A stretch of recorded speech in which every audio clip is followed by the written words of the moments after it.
अस्सलाम वालेकुम once again. कल पहला दिन जब घर जाके आपने पढ़ा, घर जाके किताब देखी तो वो तो वही सारी बातें थी जो क्लास में हुई थी। तो 5 मिनट में आपने सारा पढ़ लिया। फिर बड़ा दिमाग पे जोर डाला कि सर ने क्यों कहा था कि 1 घंटे सवा घंटे घर जाके काम करना है। बड़ा याद किया, कुछ और याद ही नहीं आया। फिर एक दोस्त को कॉल की कि पढ़ाई तो 5 मिनट में ख़त्म हो गई थी, सर ने 1 सवा घंटा क्यों बोला था। उसने कहा रजिस्टर याद है। कहा हाँ रजिस्टर। फिर आप गए, रजिस्टर ख़रीद के लेके आए उसी 1 सवा घंटे में, और फिर लाके उसे लिखा। सवा घंटा अभी भी ख़त्म नहीं हुआ, जो कल पढ़ा था वो लिखा गया सारा।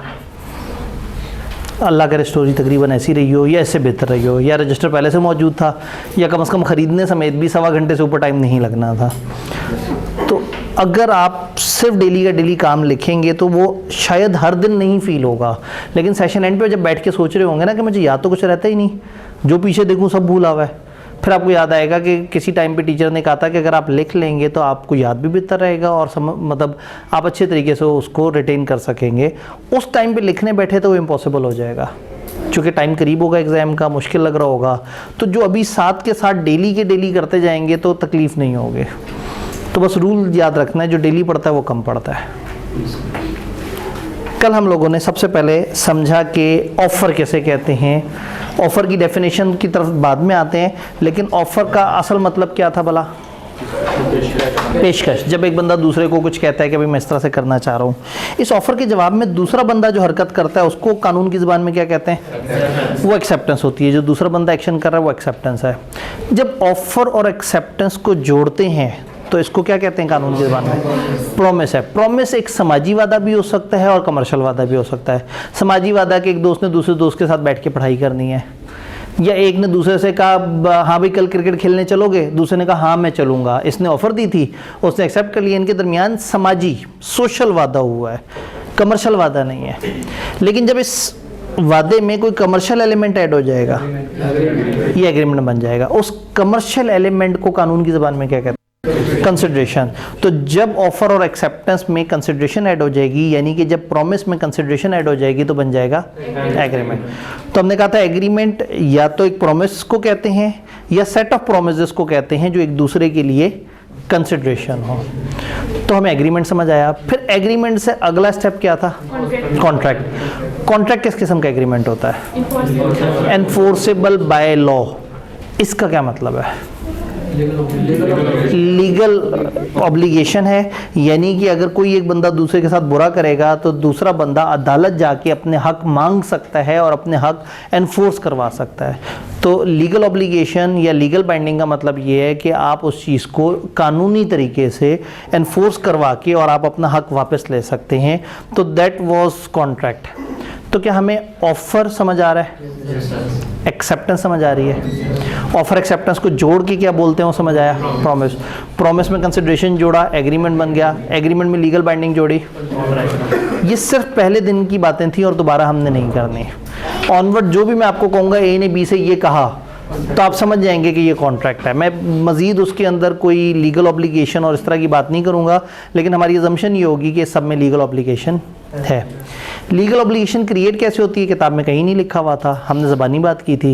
ये गवाह से होती है, ये लिख के होती है, ये स्टाम्प पेपर से होती है, या गवर्नमेंट के पास जाके इंदराज कराने से होती है।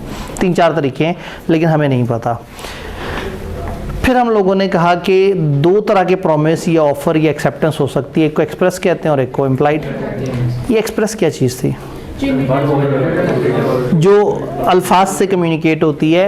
2 तरीके हैं, या बोल के या लिख के, यानी जिसमें वर्ड्स बोले जा रहे हैं या वर्ड्स लिखे जा रहे हैं। और एक अदरवाइज होती है एक्शन से, इम्प्लाइड। फिर कल हमने बहुत सारी एग्जांपल्स देखी थी। इन सारी बातों के बाद एंड पे हम आए थे कॉन्ट्रैक्ट की डेफिनेशन, ऑफ़र की डेफिनेशन पे। वो थोड़ी तकलीफ दे थी। कोई ऐसा बंदा जो वो डेफिनेशन सही से सुना सके। जी। When one person signifies to another person his willingness to do, when one person signifies to another person his willingness to do, abstain from doing anything with a view to obtaining the assent for the consideration for assent of that other for to such act or abstinence। तो इन्होंने कहा कि when person signifies another his willingness to do or to abstain from doing something with a view to obtain the assent of that other to such act ये abstinence. तो he is said to make a proposal. तो कह देते हैं कि जी उसने proposal दिया है या ऑफ़र दिया है. तो क्या हमें ऑफ़र की डेफिनेशन समझ आ रही है? आज की मेरी एक्सपेक्टेशन नहीं है कि हम सबको याद होगी, लेकिन समझ ज़रूर आनी चाहिए. कल हमने बस इतना ही पढ़ा था. इस इतने से पढ़े हुए में किसी का कोई सवाल, कोई कन्फ्यूजन, कोई परेशानी नहीं है. इतनी जल्दी अगर सवाल जवाब ख़त्म हो जाएंगे तो मैं तो बड़ा जालिम आदमी हूँ, मैं तो को 1.5-2 सफ़े पढ़ा जाऊँगा. और हमने चैप्टर को कम से कम 3 दिनों में तो कवर करना ही है. चलें, ऑफ़र, कॉन्ट्रैक्ट सब क्लियर है. अब ऑफ़र के अंदर ज़रा मज़ीद उतरते हैं. एक ऑफ़र कब कहलाएगी? जब उस ऑफ़र में कुछ एसेंशियल एलिमेंट्स पूरे हो जाएंगे. तो अब हमारा टारगेट ये होगा कि हम ऑफ़र के एसेंशियल्स देखने की कोशिश करेंगे. इसमें डिफरेंट ऑप्शंस हैं, स्टेप बाय स्टेप चलते हैं. Offeror can not make offer to himself. पहला एसेंशियल, मैं अपने आप को ऑफर नहीं दे सकता. इसका मतलब है कि हमेशा 2 पार्टीज होनी चाहिए, एक ऑफरर, एक ऑफरी. यानी कॉन्ट्रैक्ट एक्ट के मुताबिक हमेशा कम से कम 2 या 2 से ज़्यादा पार्टीज होने चाहिए तो कॉन्ट्रैक्ट बनेगा. एक अकेले बंदे ने अगर अपने आप को ऑफर दी और खुद ही ने अपनी ही ऑफर को एक्सेप्ट कर लिया तो ये कोई बहुत प्यारी बात नहीं है. इसको हम एक प्रॉपर जेन्युइन ऑफर नहीं कहेंगे. तो अच्छी ऑफर क्या है? जो कम से कम 2 बंदों में हो, जिसमें अपने आप को ऑफर ना दी गई हो, आपने कम से कम सामने किसी ऑफरी को ऑफर दी हो. दूसरा एसेंशियल, सर्टेन और डेफिनेट होनी चाहिए. कॉलेज ने आपको ऑफर दी, आ जाओ हम आपको फास्ट ट्रैक पढ़ाते हैं बड़ी मुनासिब फीस में. ऑफर तो बड़ी प्यारी है, लेकिन व्हाट इज मुनासिब फीस डिफाइन नहीं किया. तो इस ऑफर को आप एक्सेप्ट कर लेंगे. वो कॉलेज ने कहा हम आपको मुनासिब फीस में पढ़ाएंगे. आपने कहा हाँ ज़बरदस्त. आप पहुंचे, आपने कहा कितनी फीस? उन्होंने कहा 25,000. मगर क्या बात करते हैं, आपने तो मुनासिब बात की थी. उन्होंने कहा हाँ तो मुनासिब ही तो है. यूनिवर्सिटियाँ देखो लाखों रुपए ले रही हैं. मेडिकल कॉलेज में ना प्राइवेट आप करो तो करोड़ रुपया लग जाता है. तो बी लॉ जैसे सब्जेक्ट में 25,000 कितनी मुनासिब फीस है? तो झगड़ा हो जाएगा. क्योंकि आप मुनासिब सोच के गए होंगे 12,000, 15,000, 13,000, वो मुनासिब सोच रहे हैं 25,000 को. तो सर्टेन नहीं थी, डेफिनेट नहीं थी. ऑफ़र का एक बहुत ज़रूरी एलिमेंट है कि ऑफ़र क्लियर हो, एब्सोल्यूट हो, वाज़े हो, वाशगाफ हो. ऑफ़र देने वाले ने क्लैरिटी से बताया हो कि क्या ऑफ़र है, किसी किस्म का इबाहम ना हो. अगर एक फल वाले ने आपको ऑफ़र दी कि जी मैं आपको 500 रुपये में लाल रंग के गोल गोल 1 किलो फल दे दूंगा. इसमें कितनी क्लैरिटी है? लाल रंग, गोल गोल, 500 रुपये 1 किलो. कुछ मसला तो नहीं? मसला है. अब लाल रंग के गोल गोल, अक्सर फल गोल होते हैं और लाल रंग के 2-3 तरह के फल हैं. तो अब फिर अंदाज़ा लगाना पड़ेगा कि कौन सा फल होगा जो 500 के आसपास होगा. तो ये एक अच्छी ऑफ़र नहीं है. ऑफ़र वो हो जो सर्टेन हो, डेफिनेट हो, टू द पॉइंट, पक्की ठोक बजा के बात की हो, कोई डाउट ना रखा हो, कोई कन्फ्यूजन ना हो. कॉलेज ने कहा आ जाओ फास्ट ट्रैक अवेलेबल है, 13,000 रुपये दो, ये फ़ीस है, इतने अरसे का कोर्स है, इस तरह से करके. तो अगर ऑफ़र में किसी भी किस्म का डाउट है तो एक्सेप्ट करने वाला एक्सेप्ट नहीं कर सकता. और अगर वो कर भी ले तो ये कॉन्ट्रैक्ट क्रिएट नहीं होगा क्योंकि ऑफ़र गलत थी. ऑफ़र के एसेंशियल पूरे होंगे तो कहानी आगे बढ़ेगी, वरना कहानी नहीं बढ़ेगी. तो पहला एसेंशियल था अपने आप को ऑफ़र नहीं दे सकते. और दूसरा सर्टेन और डेफिनेट. मुझे आपसे 5 एग्जांपल्स चाहिए जहां अनसर्टेन हो या डेफिनेट ना हो. अगर कोई एग्जांपल देना चाहे, ऐसा कॉन्ट्रैक्ट जिसमें मनी क्लियर नहीं हो रहे, ऑफ़र देने वाले की बात नहीं समझ आ रही.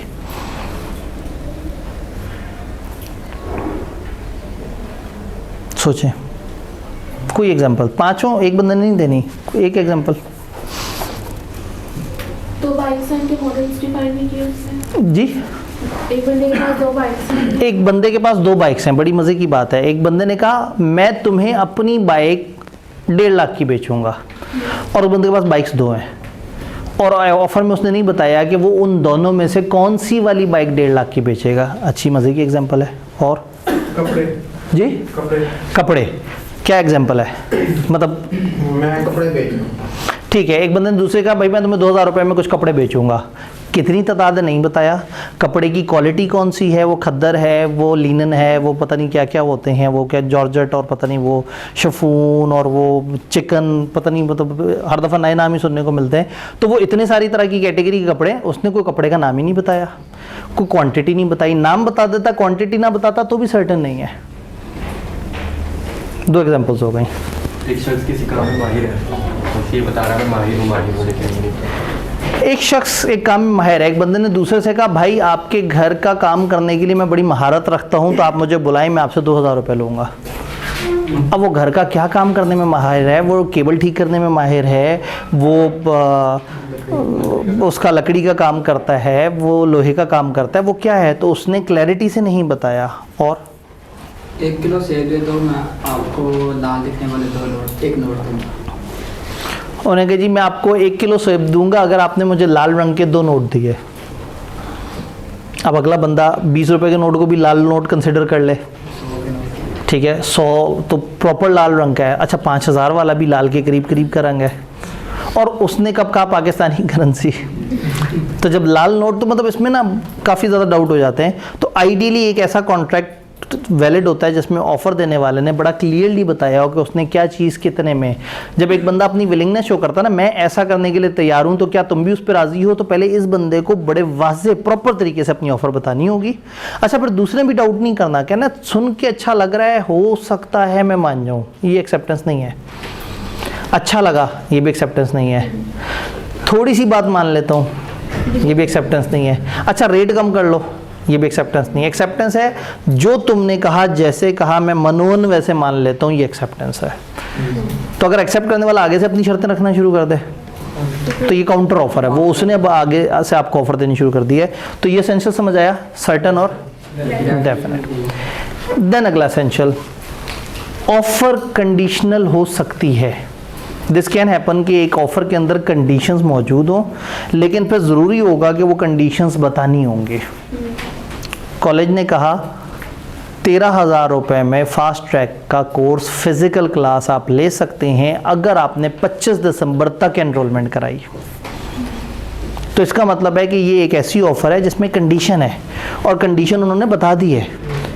अगर वो ऑफ़र दें कि 13,000 में एडमिशन है और आप 26 को आएँ और आप एडमिशन लें, वो कहें नहीं 13,000 का नहीं है, तो आप कहेंगे क्यों? वो कहेंगे जी आपने कंडीशन मीट नहीं की। तो आप तड़प के कहेंगे तुमने कंडीशन बताई कब थी?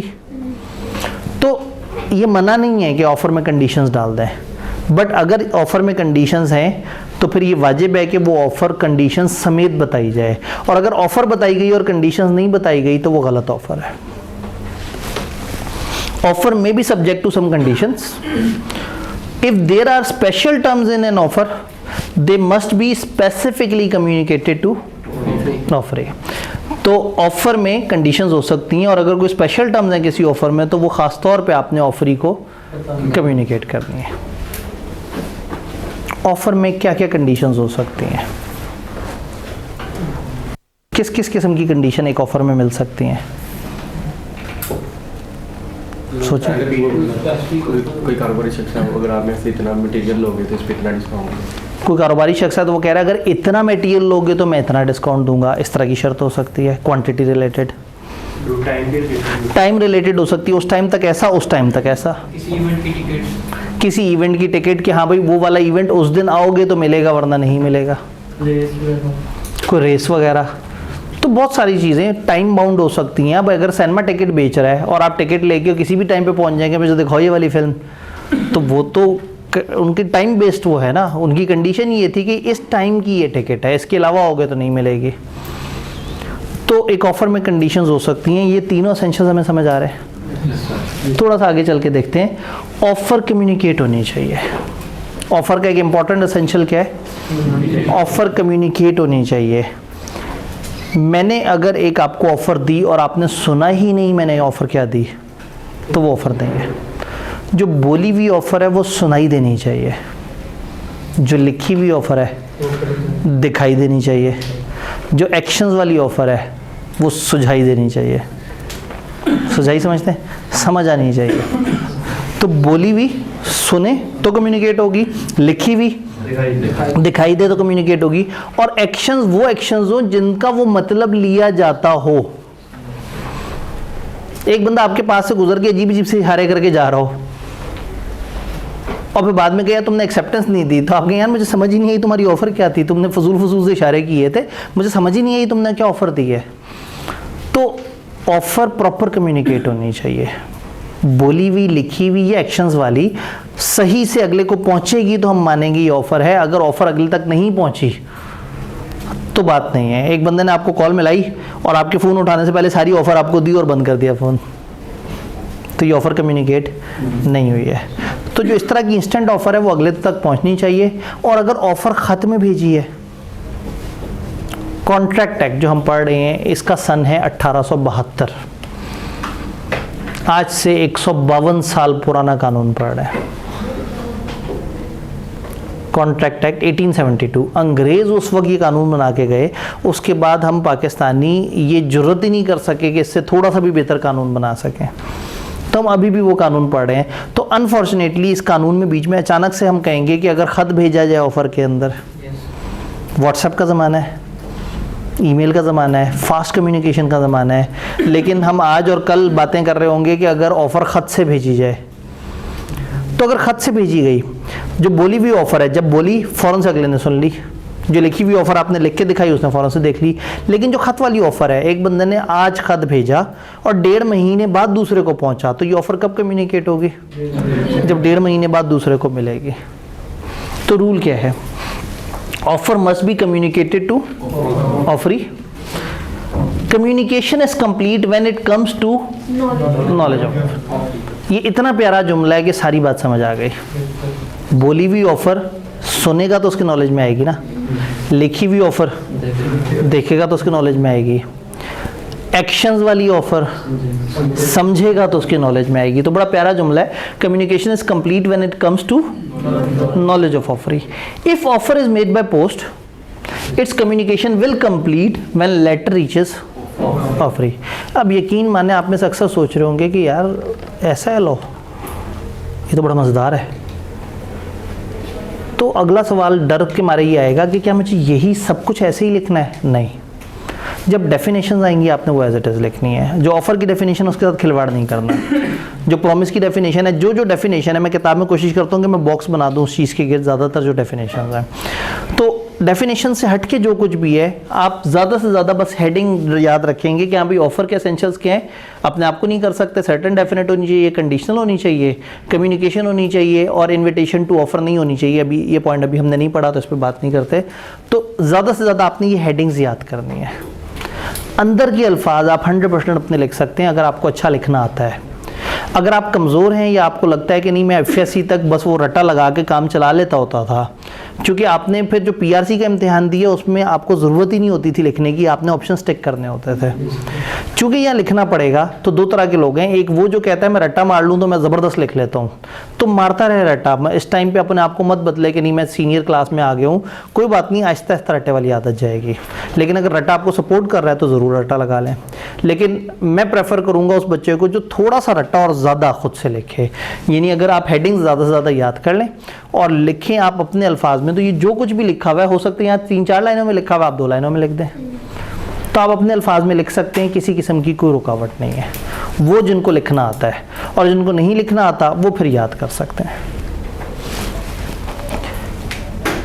फिर इन्हें ख्याल आया कि ऑफर की कम्युनिकेशन के कुछ मोड बता दें। Offer can be made by word spoken और रिटन और through conduct of the person. तो आपने फ़ौरन से इस पर क्रॉस लगा लिया कि भाई ये बात तो मैं पीछे से पढ़ के आ रहा हूँ। तो एक्सप्रेस और इम्प्लाइड में यही पढ़ा था ना कि बोल के हो सकती है, लिख के हो सकती है या एक्शन से हो सकती है। तो ऑफ़र की कम्युनिकेशन समझ आई। अब इसमें आखिरी जो टेक्निकल बात है that is invitation of N offer. मज़ेदार सा कॉन्सेप्ट है। ऑफ़र हमें बड़ी मुश्किल से समझ आ गई है। ऑफ़र से पहले भी एक हरकत होती है which is invitation of N offer या इन्विटेशन टू ऑफ़र। इसमें ऑफ़र नहीं दी जा रही होती, एक माहौल बनाया जा रहा होता है जिसमें ऑफ़र दी जा सके। फॉर एग्जांपल आप कॉलेज के बाहर से गुजर रहे थे और बाहर एक बोर्ड लगा हुआ था, लिखा था एडमिशंस ओपन। ये ऑफ़र नहीं है, ये तो अनसर्टन है।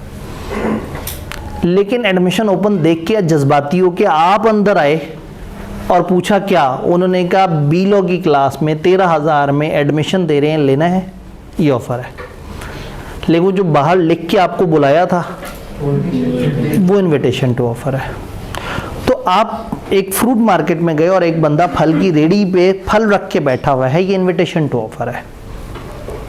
आपने उसे कहा 200 रुपये का ये फल देना है, या उसने आपसे कहा 200 का ये फल लेना है, ये क्या है? ऑफ़र। तो उस फल वाले का फल सजा के वहाँ आना शायद ऑफ़र नहीं है। हाँ, अगर वो फल सजा के वहाँ आता, एक तख्ती लगी हुई होती, तख्ती पे लिखा होता 200 रुपये और नीचे लिखा होता नो नेगोशिएशन, तो ये एक ऑफ़र दी है उसने कि ये फल है 200 रुपये kg है। लेकिन अगर वो फल सजा के बैठा हुआ है तो वो एक तरह का इनविटेशन है। तो अगर आप एक कपड़ों की दुकान के बाहर से गुजर रहे हैं और उन्होंने बड़े खूबसूरत खूबसूरत ड्रेस स्टैचूज़ पे लगाए हुए हैं और कीमतें नहीं लगाई हुई, तो ये इनविटेशन टू ऑफ़र है। आप अंदर जाएंगे, या आप कहेंगे कि इतने का देना है या नहीं, या उन्होंने आपको बताना है कि ये कपड़ा इतने का, ये कपड़ा इतने का। एक रेस्टोरेंट में आप एंटर हुए तो वहाँ चिकन की तस्वीर लगी हुई थी, चावलों की तस्वीर लगी हुई थी, बर्गर खाते हुए एक बंदे की तस्वीर लगी हुई थी, बड़ी मज़े मज़े की तस्वीरें थी। ये तस्वीरें क्या कर रही हैं? Invitation to offer. जब आप बैठे, उन्होंने आपको एक मेन्यू कार्ड ला के दिया है जिसमें उनकी तरफ से ऑफ़र थी, कढ़ाई है इतने की, चाउमीन है इतने की, फलाना इतने का, फलाना इतने का, ये है ऑफ़र। आपने कहा 2 किलो कढ़ाई ले आओ, ये क्या है? ये एक्सेप्टेंस है। और चूंकि इसमें पैसे भी इन्वॉल्व है, कमर्शियल चीज़ इन्वॉल्व है, तो ये एग्रीमेंट है। हाँ, लीगल बाइंडिंग होगा या नहीं होगा, ये एक अलग डिबेट है कि वहाँ पे क्या सिलसिला है, किस तरह का माहौल है, वहाँ पे कानूनी कैसे। और शुक्र है ये हमारी डिबेट नहीं है हमारे पेपर की, हमने ये नहीं सोचना होता कि लीगल बंधन कैसे ऐड होगा। तो इनविटेशन टू ऑफ़र और ऑफ़र का फ़र्क समझ आ रहा है? तो कई दफ़ा कंपनियां प्रोस्पेक्टस देती हैं कि आओ हमारे शेयर्स बराए फ़रोख्त हैं, ये इनविटेशन है। और जब लोग जाके कहते हैं मुझे इतने 100 शेयर इतने रुपए के ख़रीदने, वो ऑफ़र होती है। और जब कंपनी वाले मान जाते हैं, वो एक्सेप्टेंस होती है। कपड़ों की दुकान में कपड़े रखे हुए उन्होंने, वो इनविटेशन है। लेकिन अगर प्राइस टैग्स के साथ, फिक्स प्राइस टैग के साथ है, ऑफ़र है। कपड़े रखे हुए हैं, उन पे प्राइस लगी हुई और नीचे लिखा हुआ है मज़ीद गुंजाइश है मौके पे, तो ये इनविटेशन है। तो टेक्निकली इनविटेशन एक मुबहम चीज़ है, एक अनसर्टन चीज़ है। इनविटेशन सिर्फ आपको रागिब कर रही है कि आओ ज़रा कॉन्ट्रैक्ट में आए, लेकिन ऑफ़र में प्रॉपर कोई क्वांटिटी है, कोई चीज़ है, कोई अमाउंट है, कोई सर्टन चीज़ है कि हम ये चीज़ ऐसे करके इतने की बेच रहे हैं, बताओ क्या कहते हैं। तो क्या इनविटेशन टू ऑफ़र समझ आया? तो ऑफ़र का एक एसेंशियल ये है कि offer should not be invitation to offer.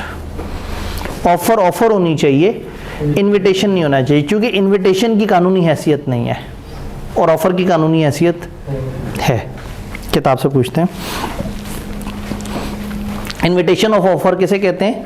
N intention of a person to invite others with a view to enter into an agreement.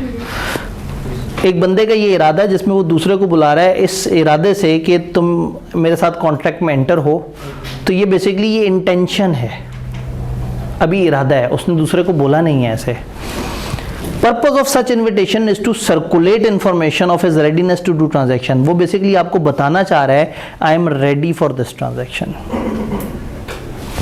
Such intentions are not considered offer. ऐसी intentions को offer नहीं माना जाएगा। 5 essentials जो हमने पढ़े हैं उनसे रिलेटेड कोई कंफ्यूजन, कोई सवाल, कोई बात जो नहीं समझ आ रही। एक बंदा दूसरे को करेगा, अपने आप को नहीं करेगा, ये बात क्लियर है? ऑफर सर्टन होनी चाहिए, डेफिनेट होनी चाहिए, ये बात भी क्लियर है। ऑफर कंडीशनल हो सकती है, लेकिन अगर हो तो फिर क्या करना पड़ेगा? कंडीशन प्रॉपर वाज़े वाजगाफ तरीके से बताना पड़ेगा, डाउट नहीं होना चाहिए। देन हमने कहा कि ऑफर कम्युनिकेट होनी चाहिए, बोल के, लिख के या एक्शन से कम्युनिकेट हो। ख़त हो तो कब कम्युनिकेट होगी? जब पहुंच गया। और जो सादा ऑफ़र है उसमें जब उसके नॉलेज में आ गया तो ऑफ़र कम्युनिकेट होगी। वो ऑफ़र जो कम्युनिकेट नहीं हुई वो ऑफ़र नहीं कहलाएगी। और then finally invitation of offer. हमने कहा समटाइम्स कुछ चीज़ें होती हैं जो ऑफ़र जैसी दिखती हैं लेकिन वो ऑफ़र नहीं होती। मकसद होता है कि अगला बंदा आपको बताता है कि मैं रेडी हूँ, आओ कोई ट्रांजैक्शन करते हैं। तो ये रेडीनेस की इन्फॉर्मेशन होती है, ये ऑफ़र नहीं होती। ऑफ़र तब है जब आप कहें इतनी चीज़ इतने रुपए में यूँ करके, तो वो प्रॉपर ऑफ़र है। एसेंशियल्स क्लियर है? सवाल फिर आप लोगों से पूछूं, ऑफ़र अगर समझ आ गई है तो एक बड़ा प्यारा सा सवाल है, ये ऑफ़र ख़त्म कैसे होती होगी? कोई भी ऑफ़र, अब ऑफ़र में समझ आ गई है, कोई भी ऑफ़र कैसे कैसे ख़त्म हो सकती होगी? एक्सेप्ट ही ना करे अगला बंदा, या तो टाइम गुजर जाए एक्सेप्ट ही ना करे, या मुंह पे रिजेक्ट कर दे। बंदा ही फौत हो जाए। एक बंदे ने ऑफर दी और आपने सोचा, आप एक्सेप्ट करने के लिए उसी तरफ देखा तो वो फौत हुआ था। तो अगर बंदा ही ना रहे तो वो ऑफर भी बंदे के साथ ही फौत हो गई। कंडीशन मीट ना हो, ऑफर में कोई कंडीशन थी, अगर वो कंडीशन मीट नहीं हुई तो फिर ऑफर खत्म हो जाएगी। अगर कोई नई ऑफर, उसी बंदे ने अपनी ऑफर रिवाइज कर दी या आपने उसके जवाब में अपनी काउंटर ऑफर कर दी, अगर ऑफर सही से कम्युनिकेट नहीं हुई तो पैदा ही नहीं होगी। इस वक्त हम बात कर रहे हैं जो ऑफर आई हुई है वो खत्म कैसे होगी? अनसाउंड माइंड, यानी एक बंदे ने ऑफर दी और ऑफर देने के बाद पागल हो गया। अब जाहिर है जब वो पागल हो गया तो वो कॉन्ट्रैक्ट सही से नहीं परफॉर्म कर सकेगा। तो अगर एक्सेप्ट होने से पहले पहले ऑफर के वो पागल हो गया, अनसाउंड हो गया, तो वो ऑफर खत्म हो जाएगी। और कैसे कैसे खत्म होती होगी? वक्त के साथ। उसमें कोई टाइम था, वो टाइम खत्म हो गया, या टाइम नहीं था तो एक रीजनेबल टाइम। भाई कॉलेज ने कहा 25 दिसंबर तक एडमिशन ले लो, फास्ट ट्रैक में मिल जाएगा एडमिशन, तो 25 दिसंबर जैसे ही ख़त्म हुई ऑफर ख़त्म। अच्छा फर्ज करें कॉलेज ने टाइम नहीं बताया था, कॉलेज ने कहा फास्ट ट्रैक में एडमिशन्स जारी हैं। आप 13 साल बाद आए और आपने कहा मुझे बीलॉ के फास्ट ट्रैक में एडमिशन चाहिए, क्योंकि आपने कहा था कि एडमिशन्स जारी हैं। तो कॉलेज वाले कहेंगे यार कोई रीजनेबल टाइम तो सोचते। जाहिर है जिस सेशन में हम बैठे थे ज़्यादा से ज़्यादा उसके आखिरी महीने तक आ जाते, अब तो कितने साल गुजर गए। तो ऑफर में समटाइम टाइम बताया जाता है, और अगर टाइम ना बताया जाए तो हम खुद ही से सोच लेते हैं कि रीजनेबल टाइम कितना होगा इस ऑफर का, तो ऑफर खुद बहुत मर जाती है उतने टाइम के बाद। और ऑफर वापस ले ले, ऑफर देने वाला अपनी ऑफर खुद ही से ही रिवोक कर दे, खुद ही से वापस ले ले। तो ऐसे बच्चों को मैं कैसे लॉ पढ़ा सकता हूँ? सारी बातें तो आपने बता दी, मेरे तो बताने वाली बात ही नहीं कोई बची। ऑफर लैप्स होने के कुछ तरीके किताब ने बताए हैं। वो कहते हैं revocation of offer before acceptance. उस बंदे की एक्सेप्टेंस से पहले पहले ही आपने क्या कर दिया? ऑफर रिवोक कर दी। लैप्स ऑफ टाइम, वो जो टाइम स्पेसिफाइड था वो खत्म हो गया, या if no time is specified तो रीजनेबल टाइम खत्म हो गया। डेथ और इंसैनिटी ऑफ द ऑफरर, अगर डेथ या इंसैनिटी हो जाए और फैक्ट ऑफ हिज डेथ या insanity comes to knowledge of the acceptor before, अगर एक्सेप्टेंस से पहले उसे पता लग गया बंदा मर गया, पागल हो गया है, तो वो खत्म हो जाएगी। लेकिन अगर उसने एक्सेप्ट कर लिया और एक्सेप्ट होने के बाद बंदे का इंतकाल हो गया तो कॉन्ट्रैक्ट बन चुका है। लॉ बड़ा जालिम है, मरे हुए बंदे से कॉन्ट्रैक्ट परफॉर्म करवाएगा उसके लीगल रिप्रेजेंटेटिव। कहेंगे तुम्हारा बाप ये कॉन्ट्रैक्ट करके मरा था, अब ये कॉन्ट्रैक्ट तुम लोगों ने पूरा करना है। लेकिन अगर बाप ऑफर देके मरा था तो फिर नहीं, क्योंकि कॉन्ट्रैक्ट क्रिएट नहीं होता। तो जब तक लीगल ऑब्लिगेशन क्रिएट ना हो जाए, वो बंदा अगर डेथ हो जाए या इनसेन हो जाए तो ऑफर खत्म हो जाती है। और क्या है? Non fulfilment of condition precedent to offer. मेरे पास प्रेसिडेंट लिखा हुआ है, आप इसको प्रेजेंट इन द ऑफर या कंटेन्ड इन द ऑफर कह सकते हैं। वो जो ऑफर में कंडीशन, आपके पास शायद जुमला डिफरेंट हो, शायद मैंने वहां साफ कर दिया हो, यही लिखा हुआ है, ठीक है। तो फिर इस प्रेसिडेंट का आसान मतलब आप लिख सकते हैं non fulfilment of condition precedent to the offer, present in the offer, attach to offer. Precedent असल में कानूनी लफ्ज़ है, तो मुझे लगा कि शायद मैंने इसको थोड़ा सा बेहतर कर दिया हो किताब के अंदर। प्रेसिडेंट का मतलब होता है एक चीज़ जो पहले से चली आ रही है, एक चीज़ जो अगर अदालत ने एक फ़ैसला सुनाया था एक दफ़ा, तो हर दफ़ा फिर हम देखते हैं कि अच्छा इससे पहले क्या हुआ था, ऐसे हुआ था, चलो हम भी ऐसे कर लेते हैं। तो प्रेसिडेंट कहते हैं पहले से मौजूद एक चीज़ को। तो अगर वो कंडीशन जो पहले से ऑफर में मौजूद थी अगर वो पूरी ना हो तो ऑफर ख़त्म हो जाएगी। काउंटर ऑफर इज मेड, उसके बाद ऑफर के, अगर ऑफर ही ऑफर दे दे आपके रिस्पॉन्स में तो आपकी ओरिजिनल ऑफर खत्म हो गया। खत्म। Non acceptance slash expressly rejection by, या वो एक्सेप्ट ना करे या मुंह पे आके कह दे नहीं चाहिए ऑफर, ऑफर को उठा के जमीन पे फेंक दे, तो आप खुद रिवोक कर दें या अगला बंदा इनकार कर दे या टाइम एक्सपायर हो जाए या बंदा एक्सपायर हो जाए या कंडीशंस पूरी ना हो या सामने वाला बंदा पलट के अपनी तरफ से एक ऑफ़र दे दे। इन सारी सूरतों में हमारी ऑफ़र लैप्स हो जाती है। मैं कहा था आपके सवाल कम होंगे तो फिर तो हमें ज़्यादा पढ़ना पड़ेगा। सफ़ा ख़त्म हो गया, जज्बात ख़त्म नहीं हुए और वक्त में तो बहुत गुंजाइश है। अब हम मेरी तरफ देख रही है कि ये अब कितना जालिम हो सकते हैं मज़ीद। जी, डेथ वाले केस में अगर किसी ने ऑफ़र दी है और उसकी डेथ हो जाती है लेकिन अगले बंदे को पता नहीं और वो एक्सेप्ट कर, जी बिल्कुल। अब अगर एक बंदे ने ऑफ़र दी है और उसकी डेथ का नॉलेज नहीं पहुंचा अगले वाले बंदे को और उसने एक्सेप्ट कर ली, तो एक्सेप्ट करने वाले का कसूर नहीं है, क्योंकि एक्सेप्ट करने वाले ने ऑफ़र की ज़िंदगी में उसको एक्सेप्ट कर लिया है। तो फिर मामला थोड़ा सा डिफरेंट तरीके से चलता है, फिर अदालत में मामला जाता है और फिर हम देखते हैं कि किस बंदे के साथ कितना जुल्म हुआ है, क्योंकि जो मर गया वो भी तो जुल्म हुआ है, लेकिन जिसने ऑफ़र एक्सेप्ट कर ली और अपने आगे कार्रवाइयाँ उसके हिसाब से शुरू कर दी और बाद में पता लगा कि उन साहब का तो इंतकाल हो गया था, बस इसे किसी ने नहीं बताया था, तो लॉ ऐसे में इस बंदे को भी कंपनसेशन देता है। यानी कि फिर उसमें उसी तरह से लीगल रिप्रेजेंटेटिव का मामला आ सकता है कि वो उनसे कहेगी जी मैं तो एक्सेप्ट करके बैठा था, मुझे बाद में पता लगा डेथ का। तो इसलिए यहाँ पे इंपॉर्टेंट ये नहीं है कि डेथ कब हुई, इंपॉर्टेंट ये है कि खबर कब मिली। अगर खबर एक्सेप्टेंस से पहले मिल गई तो एक्सेप्ट नहीं कर सकता, ऑफ़र ख़त्म हो चुकी है। लेकिन अगर उसे खबर नहीं थी, उसने एक्सेप्ट कर लिया, तो उसने कुछ गलत नहीं किया। अब कॉन्ट्रैक्ट कैसे चलेगा वो थोड़ी सी आगे की बात है।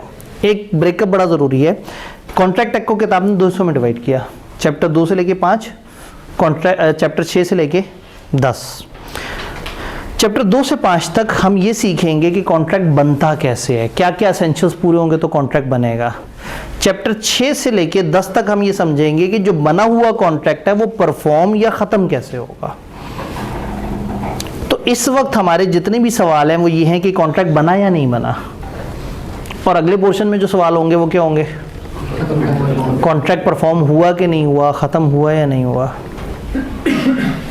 तो इस टाइम पे हम ये देख रहे हैं कि अगर ये चीज़ें मौजूद होंगी तो कॉन्ट्रैक्ट बन जाएगा, अदरवाइज कॉन्ट्रैक्ट नहीं बनेगा। अब जिनको ऑफ़र समझ आई हुई है उनके लिए एक्सेप्टेंस समझना तो ज़्यादा मसला नहीं है। भाई का एक सवाल। सर अगर ऑफर एक्सेप्ट होने के बाद वो बंदा बनता है तो वो पर्सनल नेचर का कॉन्ट्रैक्ट होता है जो उसी ने perform जी, किया होता है। इनका सवाल ये था कि अगर ऑफ़र एक्सेप्ट करने के बाद वो बंदा मर जाता है, अच्छा जब ऑफ़र एक्सेप्ट होगी तो क्या बन जाएगा, कॉन्ट्रैक्ट। अब कॉन्ट्रैक्ट के साथ क्या कुछ हो सकता है, बाहुबली 2 में देखना है। अभी हम बाहुबली 1 में, तो वो जो बाहुबली 2 है यानी कि जो चैप्टर 6 से 10 तक है वो इस पे बहुत ज़्यादा रोशनी डालेंगे कि किस तरह का कॉन्ट्रैक्ट होगा तो कैंसिल होगा, किस तरह का कॉन्ट्रैक्ट होगा तो परफॉर्म करना पड़ेगा, किस तरह के कॉन्ट्रैक्ट में अदालत बीच में आ जाएगी। वो सारे मसले हैं अगले पोर्शन के।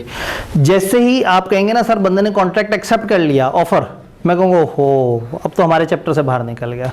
हमारा चैप्टर इस वक्त हम कॉन्ट्रैक्ट बनाने की कोशिश कर रहे हैं, तो हम अभी तक जो है ना वो एक स्टोरी क्रिएट कर रहे हैं। उससे अगले मरहले में जब हमें समझ आ जाएगा कि ये बन गया, पुख्ता हो गया, फिर देखेंगे कि किस किस सिचुएशन में कौन सा कॉन्ट्रैक्ट चलाएंगे, किस किस सिचुएशन में कौन सा कॉन्ट्रैक्ट ख़त्म करेंगे। तो इसलिए मैंने सवाल को इस वक्त रोक लिया। जस्ट फॉर अंडरस्टैंडिंग बता दूं, अभी किताब या अब इस वक्त इस चैप्टर का ऐसा नहीं है। अगर एक कॉन्ट्रैक्ट पर्सनल नोयत का होता है, एक पेंटर था उसने कॉन्ट्रैक्ट कर लिया था और उसकी डेथ हो गई, अब बच्चों को तो नहीं उस तरह का पेंट करना आता, तो वो कॉन्ट्रैक्ट ख़त्म हो जाता है चूँकि पर्सनल नेचर का है। लेकिन अगर कोई रुपए पैसों वाला हो, कोई गुड सप्लाई करने वाला हो, वो ख़त्म नहीं होता, वो बच्चों को करना पड़ता है। लेकिन अगेन मैं इसलिए ब्रेक लगा रहा हूँ कि इसमें कुछ और भी इफ्स एंड बट्स हैं जो उस वक्त हमने बड़ी डिटेल से पढ़ना है इंशाल्लाह। तो क्या यहाँ तक बात समझ आई? अब एक्सेप्टेंस, भाई का सवाल। ऑफर एक्सप्रेस जो और एक्सेप्टेंस जो यानी इम्प्लॉयड हो सकती है। जी ऐसा हो सकता है, ऐसा हो सकता है कि ऑफ़र एक्सप्रेस है और एक्सेप्टेंस इम्प्लाइड है। ऐसा भी हो सकता है कि इम्प्लाइड ऑफ़र है, एक्सप्रेस एक्सेप्टेंस है। ऐसा भी हो सकता है कि एक्सप्रेस को एक्सप्रेस किया और ऐसा भी हो सकता है कि इम्प्लाइड को इम्प्लाइड किया। तो ऑफ़र या एक्सेप्टेंस दोनों के दोनों एक्सप्रेस भी हो सकते हैं, इम्प्लाइड भी हो सकते हैं, दोनों तरह से अलाउड है। क्लियर? अब थोड़ा सा एक्सेप्टेंस, ज़ाहिर है मार्जिन तो है तो हम बहुत ज़्यादा नहीं, लेकिन थोड़ा सा एक्सेप्टेंस के बारे में पढ़ लेते हैं। ऑफर की डेफिनेशन मुश्किल थी, एक्सेप्टेंस की डेफिनेशन आसान है। सर खामोशी के केस में क्या अज्यूम करें?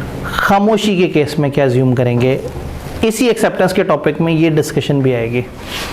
आपने तो ऑफर दे दी है, अगला बंदा खामोश है, तो ऑफर के रूल्स तो पूरे हैं। अगर ऑफर देने वाला ही खामोश है, आप एक बंदे के पास से गुजरे वो खामोश है, फिर थोड़ी बार गुजरे उसके पास से वो अभी भी खामोश है, तो क्या उसने ऑफर दी है? नहीं। हाँ, उसने ऑफर दे दी और जवाब वाला खामोश है, तो अब हम एक्सेप्टेंस के अंदर आके इसका रूल पढ़ेंगे। ऑफर में उसका रूल नहीं था। एक्सेप्टेंस किसे कहते हैं? आसान सी definition, when the person to whom proposal is made signifies his assent to it, proposal said to be accepted।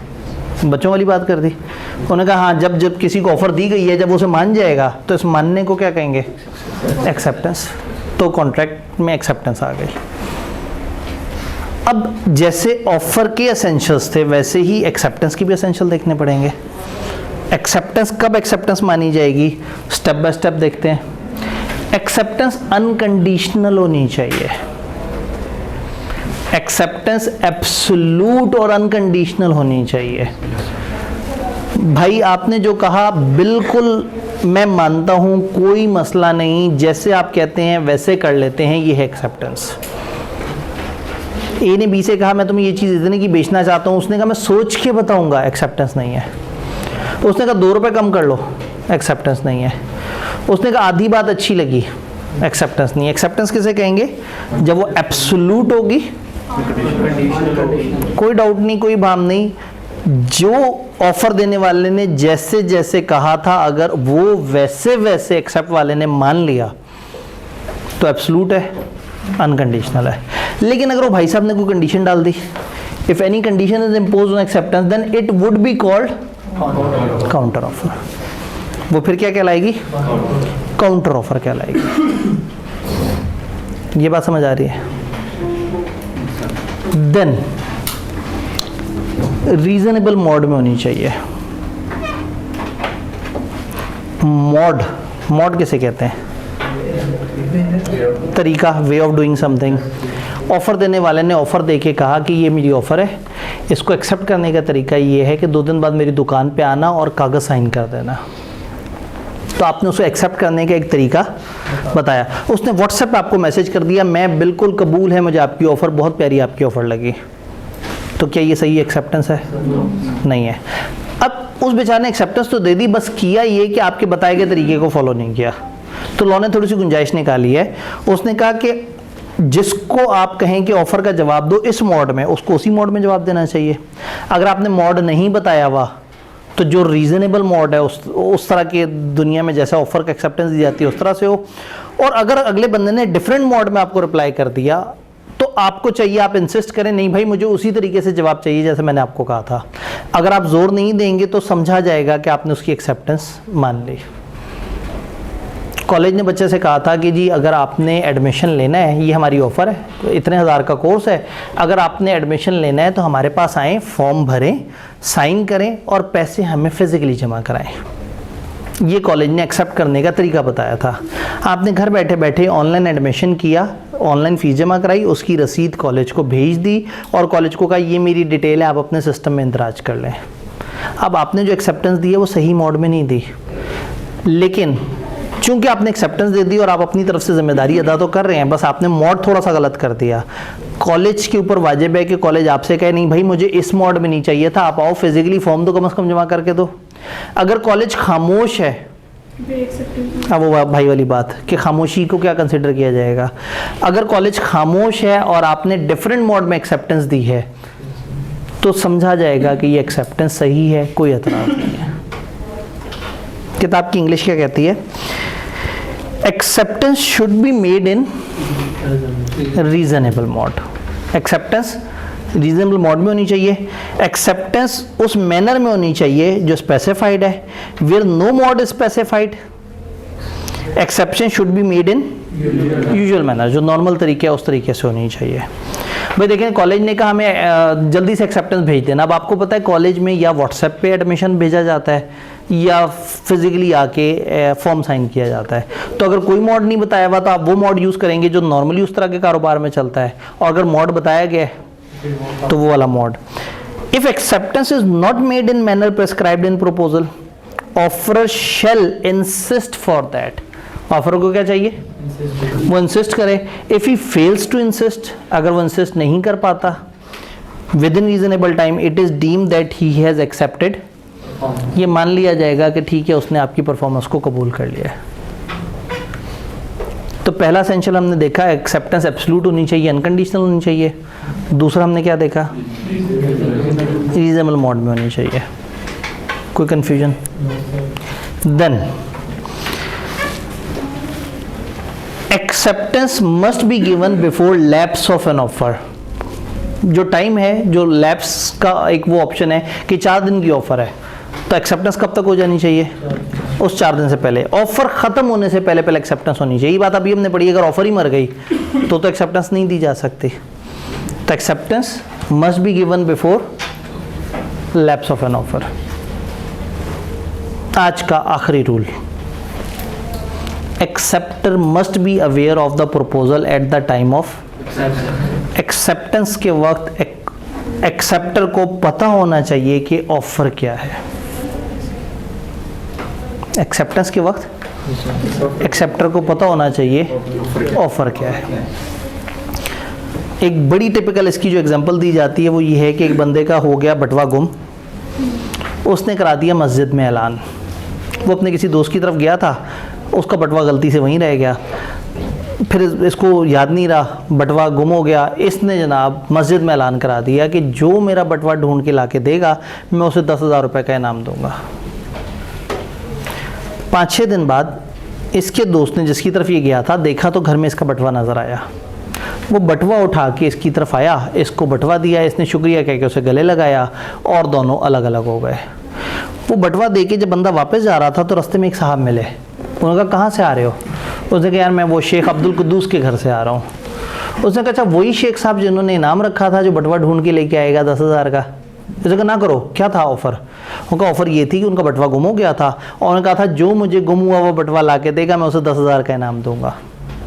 तभी दोस्त जज्बाती हुआ, ये गया वापस शेख अब्दुल कुद्दूस साहब के पास और कहा पैसे। तो उसने आगे से क्या जवाब दिया होगा, केड़े पैसे? तो वो इसने कहा भाई पैसे, मुझे 10,000 इनाम दो। तो शेख अब्दुल कुद्दूस पे वाजिब है इसको 10,000 इनाम देना, क्योंकि इसने जो हरकत की बटवा वापस करना वो एक दोस्त की दोस्ती थी। इसने जो हरकत की बगैर ऑफर सुने की, इसने जो किया वो इसकी नज़र में एक अच्छा काम था। इसे नहीं पता था जी जो हरकत कर रहा है ये एक्सेप्टेंस है, ये इम्प्लाइड एक्सेप्टेंस है ना। अगर इसने ऑफर सुनी होती और बगैर कुछ कहे जाके बटवा उसके सामने मेज़ पे रख देता तो ये हरकत कहलाती इम्प्लाइड एक्सेप्टेंस। लेकिन acceptor must be aware of the proposal at the time of acceptance. Acceptance के वक्त आपको अवेयर होना चाहिए कि एग्जैक्टली प्रपोजल क्या है। क्या ये बात अच्छी तरह से समझ आ गई? फॉर एग्जाम्पल कॉलेज वालों ने एक स्कीम निकाली। उन्होंने कहा कि जी 25 दिसंबर को कायद डे की वजह से जिस बच्चे ने एन 25 दिसंबर को एडमिशन लिया उसको 50% ऑफ हो जाएगा। लेकिन वो ऑफ़र अब तक पहुंची नहीं, आपने सुनी नहीं, आपने किसी व्हाट्सएप पे नहीं देखी। आप इत्तफाकन किसी दिन चलते चलते 25 दिसंबर को छुट्टी थी, आपने कहा कॉलेज वाले तो बैठे होंगे, ये तो जज्बाती लोग हैं तो पूरा कॉलेज हर वक्त ओपन रखते हैं। आप पहुंच गए और आपने एडमिशन ले लिया, लेकिन आपने नहीं सुना हुआ था कि 50% ऑफ चल रहा है। तो इंटरेस्टिंग बात यह है कि कॉलेज पाबंद नहीं है आपको 50% डिस्काउंट देने का, क्योंकि at the time of doing acceptance you were not aware of वो वाली ऑफर। आपके नज़र में एक बैच था जिसमें एडमिशन जारी थे, आप आए और आपने उसमें एडमिशन ले लिया। तो इसलिए हम कहते हैं कि यहाँ पे acceptor must be aware of the proposal at the time of acceptance. तो अगर उसे पता है तो वो एक्सेप्टेंस माना जाएगा, अगर उसे नहीं पता तो हम उसको एक प्रॉपर एक्सेप्टेंस काउंट नहीं करेंगे। जितना हमने यहाँ तक पढ़ा है, कोई सवाल, कोई कन्फ्यूजन? जी बटवा अगर पुलिस वाले को मिल जाए और उसे ऑफर का पता हो? जी बटवा अगर पुलिस वाले को मिल जाए और उसको ऑफर का पता हो, अब एक अलग मसला आ गया। पुलिस वाले की तो ड्यूटी भी है कि उसने लोगों का खोया हुआ माल देना है और ऊपर से उस बंदे ने इनाम भी रखा हुआ है। अब यहाँ 2 रूल्स आपस में हिट कर जाएंगे। अगर एक बंदा वो काम करे जो ऑलरेडी उसकी ड्यूटी है, जिसके वो अलग से पैसे ले रहा है, तो फिर वो उसके पैसे दोबारा क्लेम नहीं कर सकता। तो अगर कोई फायर ब्रिगेड वाला किसी के घर के आके आग बुझाए और बाद में कहे मुझे पैसे दे, मैंने आपकी आग बुझाई है, तो वो कहेगा मैं तुम्हें पैसे नहीं दूंगा, तुम्हारी ड्यूटी थी। हाँ, अगर आग बुझाने के बाद आप उसे कहें कि यार वो ऊपर मोबाइल पड़ा हुआ है, वो ख़राब ना हो जाए, वो तो निकाल के ला के दे दो। अब फायर ब्रिगेड वाले की आग बुझाने की जिम्मेदारी है, मोबाइल बचा के लाने की नहीं है। अब अगर वो फायर ब्रिगेड वाले को आपके कहने पे भेजा गया है, अब वो उसके एक्स्ट्रा पैसे मांग सकता है, वो उसका हक है। तो रूल ये है कि अगर एक बंदे की ऑलरेडी ड्यूटी है, फॉर एग्जाम्पल एक दिन एक बच्चा मुझे कहे सर आज वाला टॉपिक ना आपने बड़ा अच्छा पढ़ाना है, मैं कहूँगा 500 रुपये दो ताकि मैं अच्छा पढ़ाऊँ, तो वो गलत है। मेरी ड्यूटी है, मैंने हर दिन अच्छा पढ़ाना है, तो मैं इस ड्यूटी के एक्स्ट्रा से पैसे नहीं लूँगा। ये अब मेरी जिम्मेदारी में है, आपने कॉलेज में एडमिशन कराया है, अब मुझ पर वाजिब हो गया है कि मैंने आपको अच्छा पढ़ाना है, तो जो मेरी ड्यूटी है वो मैंने करनी है, मैं उसके एक्स्ट्रा पैसे नहीं ले सकता। तो अगर पुलिस वाले को बटवा मिला और पुलिस वाले की ड्यूटी में अगर था कि कोई भी चीज़ वापस करे और उसके पैसे ना ले, तो फिर वो नहीं ले सकेगा। लेकिन अगर किसी और बंदे को मिल गया और उसने ऑफ़र भी सुनी हुई थी, तो वो वापस करेगा, तो उसको फिर उसके पैसे मिलेंगे। हो सकता है बंदे ने अपनी ऑफ़र में ही कह दिया हो कि मुझे कोई भी अगर ला के दे दे, भले पुलिस वाला भी, तो फिर मिल जाएगा, क्योंकि उसने खुद ही से इंसेंटिव दे दिया है कि भाई अब पुलिस वाला भी ला के दे दे तो खैर है। तो क्या हमें यहाँ तक बात समझ आई? तो कितना पढ़ा हमने?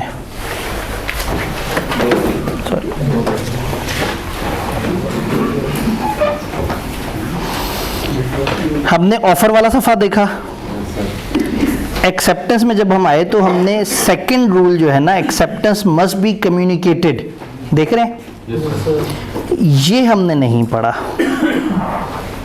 इसके अलावा जो बाकी रूल्स हैं वो हमने पढ़ लिए। चूँकि एक्सेप्टेंस में जो कम्युनिकेशन वाला रूल है वो ज़रा टेक्निकल है, तो कल इंशाल्लाह ताला एक्सेप्टेंस की कम्युनिकेशन वाला रूल और उसके बाद रेवोकेशन ऑफ ऑफर और एक्सेप्टेंस, इसको देख के इंशाल्लाह ताला इस चैप्टर को एक मंतक की अंजाम तक पहुंचाएंगे इंशाल्लाह।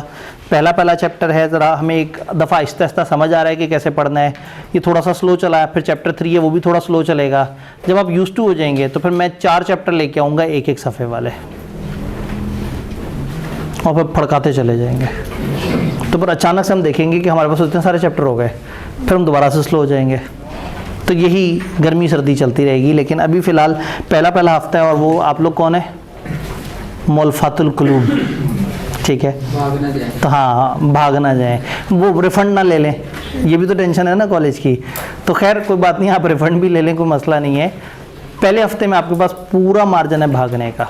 आप जाके कह सकते हैं आब्दी साहब ने हमसे वादा किया है, हमें समझ आ गया कि हमने गलती की है, हमें नहीं सीए करना चाहिए, तो पहले हफ्ते तक हम ज़रूर रिफंड देंगे। लेकिन उसके बाद अगर आप पढ़ते जा रहे हो और आप फ़र्ज़ करें सिलेबस के बीच में आके कहें नहीं यार अब ज़रा मुश्किल लग रहा है, तो फिर कॉलेज वाले कहेंगे साडा की कसूर है। तो इसलिए जिसने भागना है पहले हफ्ते में भाग जाए, तो उसके बाद जो है ना आपके हाथ बांध दिए जाएंगे। तो ऑफर वाला पेज और एक्सेप्टेंस में आपने सेंटर में जो एक्सेप्टेंस मस्ट बी कम्युनिकेटेड वाला सेकंड बुलेट और उसके नीचे जितनी भी छोटी छोटी चीज़ें हैं ये नहीं पढ़नी, बाकी आप पढ़ के आ सकते हैं। डन। कोशिश करना है किसी भी दिन लिखते हुए पीछे ना रह जाएं, सिर्फ हर दिन साथ साथ करते रहें, किसी दिन तकलीफ नहीं होगी। लेकिन जहां एक दिन छोड़ा ना, आप फिर दोबारा क्लास को पकड़ नहीं सकेंगे। तो बस मेरे साथ साथ चलना है इंशाल्लाह ताला। हमारा टारगेट जनवरी एंड तक हमने इंशाल्लाह ख़त्म करना है। मिलते हैं।